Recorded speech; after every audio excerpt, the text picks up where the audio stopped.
Olá, tudo bem? Hoje nós vamos ao nono capítulo do livro Libertação, de André Luiz. Esse capítulo tem como título Perseguidores Invisíveis. E André começa dizendo, que ele, no dia seguinte, pela manhã, em companhia de entidades ignorantes e transviadas, nos dirigimos para a confortável residência, onde o espetáculo inesperado nos surpreendia. O edifício, de enormes dimensões, denunciava a condição aristocrática dos moradores, não só pela grandeza das linhas, mas também pelos admiráveis jardins que o rodeavam. Paramos junto à ala esquerda, notando que ela estava ocupada por muitas personalidades espirituais de aspecto deprimente. Rostos horríveis, caras sinistras. Indiscutivelmente, aquela construção residencial permanecia vigiada por carcereiros frios e impassíveis, a julgar pelas sombras que o cercavam. Transpus o limiar de alma oprimida. O ar estava saturado de elementos intoxicantes. Dissimulei a custo o mal-estar, recolhendo impressões aflitivas e dolorosas. Entidades inferiores, em grande número, vinham à sala de entrada, sondando nossas intenções. Porém, de posse das instruções do nosso orientador, tudo fazíamos para nos assemelharmos a delinquentes vulgares. Reparei que o próprio Gúbio se fez tão escuro, tão opaco na organização perispirítica, que de modo algum se faria reconhecível, à exceção de nós que o seguíamos atentos desde a primeira hora. Aí a gente se pergunta, como explicar a transformação sofrida por Gúbio, que é um espírito evoluído, de muita luz, incansável trabalhador no plano espiritual, tornando-se tão escuro, tão opaco na organização perispirítica, que de modo algum se faria reconhecível. A gente precisa lembrar que o perispírito é matéria plástica, amoldável, que pode ser manipulada pelo pensamento. O grau em que se pode operar essa manipulação depende do estado evolutivo do espírito. Quanto mais elevado ele for, com mais facilidade e em maior grau, poderá atuar sobre seu corpo perispiritual, dando a ele a forma que desejar.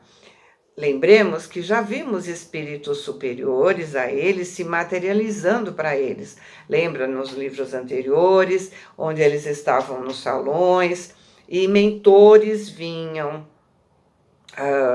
passar mensagens para eles, E eles se materializavam para que eles pudessem ver. O mesmo está acontecendo aí, Eles, espíritos superiores, em relação àqueles onde eles estavam, materializavam com o plasma local, para que eles pudessem parecer um deles. E aí André continua. Solicitado por Sérgio, um gaiato rapaz que nos introduziu com maneiras menos dignas, Saldanha, o diretor da falange operante, veio nos receber. Ele se pôs a fazer gestos hostis, mas, diante da senha que Gregório nos forneceu, nos admitiu na condição de companheiros importantes. E perguntou ao nosso instrutor confidencialmente: o chefe deliberou apertar o cerco? Gúbio informou de modo vago: sim, desejaríamos examinar as condições gerais do assunto e auscultar a doente. A jovem senhora vai cedendo devagarinho, ele esclareceu assim, indicando o vasto corredor atulhado de substâncias fluídicas detestáveis. Nos acompanhou solícito, mas desconfiado, e em seguida, a breve pausa nos deixou livre entrada do grande quarto do casal. A manhã resplandecia lá fora e o sol visitava o quarto através da vidraça cristalina. Mulher ainda moça, mostrando extrema palidez nas linhas nobres do semblante digno, se entregava à tormentosa meditação. Compreendi que atingíamos a intimidade de Margarida, a obsediada que o nosso orientador se propunha a socorrer. Dois desencarnados, de horrível aspecto fisionômico, inclinavam-se confiantes e dominadores sobre o busto da enferma, submetendo-a à complicada operação magnética. Essa particularidade do quadro ambiente dava para espantar. No entanto, meu assombro foi muito mais longe, quando concentrei todo o meu potencial de atenção na cabeça da jovem singularmente abatida. Penetrando a matéria espessa da cabeceira em que descansava, surgiam algumas dezenas de corpos ovoides de vários tamanhos e de cor plúmbea, um chumbo, né? Parecendo grandes sementes vivas, atadas ao cérebro da paciente através de fios sutilíssimos, cuidadosamente dispostos na medula alongada. A obra dos perseguidores desencarnados era meticulosa, cruel, ou seja, foi planejada nos seus mínimos detalhes. Margarida, pelo corpo perispirítico, estava absolutamente presa não só aos truculentos perturbadores que a assediavam, mas também à vasta falange de entidades inconscientes, que se caracterizavam pelo veículo mental, os ovoides, a se apropriarem de suas forças, vampirizando-a em processo intensivo. Em verdade, já observei grande quantidade de casos violentos de obsessão, mas sempre dirigidos por paixões destruidoras. Entretanto, ali se verificava o cerco tecnicamente organizado. Evidentemente, as formas ovoides haviam sido trazidas pelos hipnotizadores que dominavam o quadro. Com a devida permissão, analisei a zona física utilizada por essas forças. Reparei que todos os centros metabólicos da doente apareciam controlados. A própria pressão sanguínea se demorava sob o comando dos perseguidores. Eles baixaram a pressão arterial dela. A região torácica apresentava apreciáveis feridas na pele e, examinando-as cuidadoso, vi que a enferma inalava substâncias escuras que não somente lhe pesavam nos pulmões, mas se refletiam principalmente nas células e fibras conjuntivas, formando ulcerações na epiderme. A vampirização era incessante. As energias usuais do corpo pareciam transportadas às formas ovoides que se alimentavam delas automaticamente num movimento indefinível de sucção. Lastimei a impossibilidade de consulta imediata ao instrutor, porque Gúbio, naturalmente, se estivesse livre, nos forneceria esclarecimentos amplos. Mas concluí que a infortunada senhora devia ter sido colhida através do sistema nervoso central, de vez que os propósitos sinistros dos perseguidores se faziam patentes quanto à vagarosa destruição das fibras e células nervosas. Margarida se demonstrava exausta e amargurada. Dominada as vias de equilíbrio no cerebelo e envolvidos os nervos ópticos, pela influência dos hipnotizadores, seus olhos espantados davam ideia dos fenômenos alucinatórios que acometiam sua mente, deixando perceber o baixo teor das visões e audições interiores a que se via submetida. Então, boa parte da doença da Margarida era provocada pela inalação de substâncias tóxicas projetadas em suas narinas por aqueles espíritos. Percebe que ele falou que o corredor estava lotado dessa substância tóxica? Eles estavam alterando o equilíbrio nervoso usando os ovoides magnetizados nela. Eles sugavam as suas energias e faziam com que ela tivesse alucinações auditivas e visuais. Aqui, André Luiz nos descreve um quadro em que a enferma é dominada pelas forças obsessoras de maneira absoluta. Por que isso é possível? Ele já nos disse que a obsessão é uma via de mão dupla, que depende da sintonia entre obsessor e obsediado para se instalar. Com certeza, a socorrida não mantinha uma sintonia espiritual saudável, encontrando-se ainda presa a acontecimentos do passado da existência física, em que seus atuais perseguidores foram prejudicados. Os atributos da justiça e bondade da divindade são incontestáveis e ensinados pelos espíritos, mas devemos lembrar que o espírito tem livre-arbítrio para gerir suas ações e seus pensamentos, e que tudo o que faz e pensa gera uma reação, boa ou má, dependendo da natureza desses atos e pensamentos.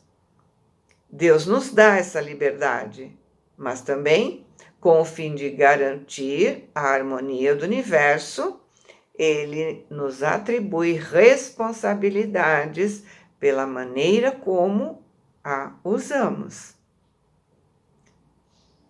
Margarida estava colhendo o fruto do que plantou. E André continua. Interrompi as observações acuradas a fim de verificar a atitude psicológica do nosso orientador, que se arriscou à aventura para socorrer aquela senhora doente, a quem amava por filha, muito querida do coração. Gúbio se esforçava por não trair a imensa piedade que o dominava, diante da enferma conduzida para a morte.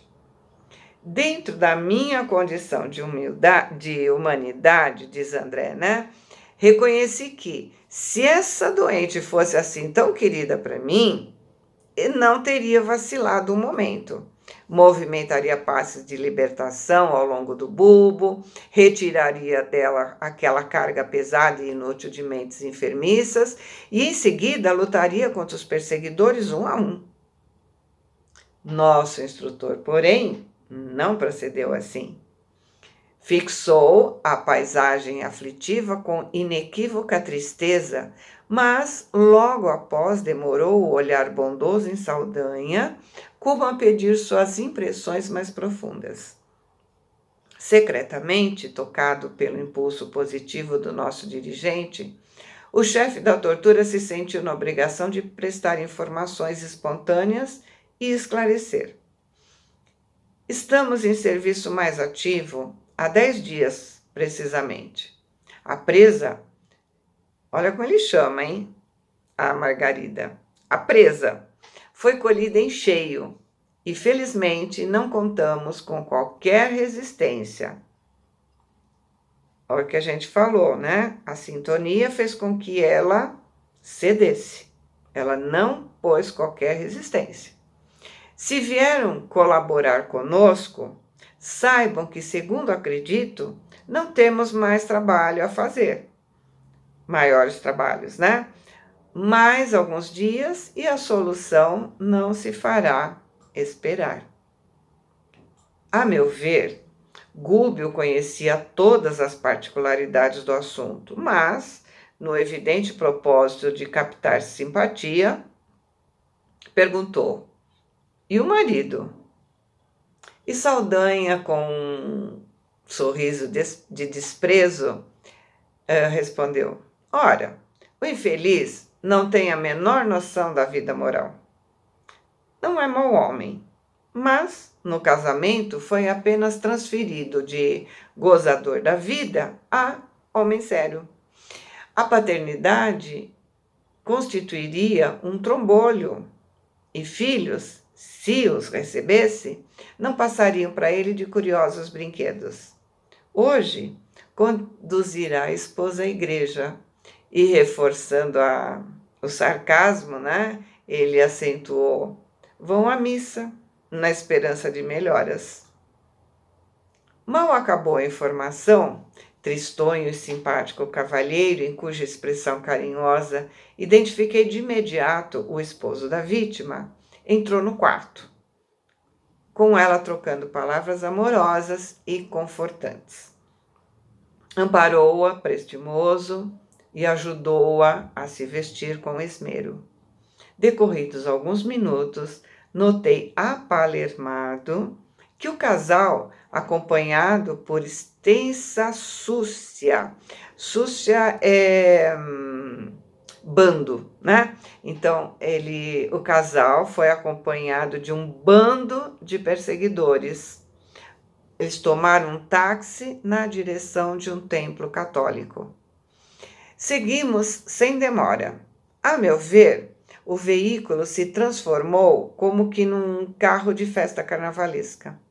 Entidades diversas aboletavam-se dentro e em torno dele, desde os paralamas até o teto luzente. Minha curiosidade era enorme. Descendo à porta do elegante santuário, observei estranho espetáculo. A turba, ou seja, a multidão de desencarnados em posição de desequilíbrio, era talvez 5 vezes maior que a assembleia de crentes em carne e osso. Veja, tinha 5 vezes mais perturbadores do que crentes sentados lá na igreja. Compreendi logo que a maioria ali se achava com o propósito deliberado de perturbar e iludir aqueles que tinham ido rezar. Saldanha se encontrava excessivamente preocupado com as vítimas para nos dispensar maior atenção e, intencionalmente, Gúbio se afastou um tanto em nossa companhia, a fim de nos confiar alguns esclarecimentos. Penetramos o templo, onde se comprimiam nada menos do que 7 a 8 centenas de pessoas. A algazarra dos desencarnados, ignorantes e perturbadores era de ensurdecer. A atmosfera pesava. A respiração se tornou difícil pela condensação dos fluidos semicarnais ali reinantes. Mas, ao olhar os altares, confortante e surpresa aliviou meu coração. E eu vou parar o filme por aqui, porque não vai caber tudo, e aí a gente já conta direto tudo o que ele está nos dizendo da igreja, ok?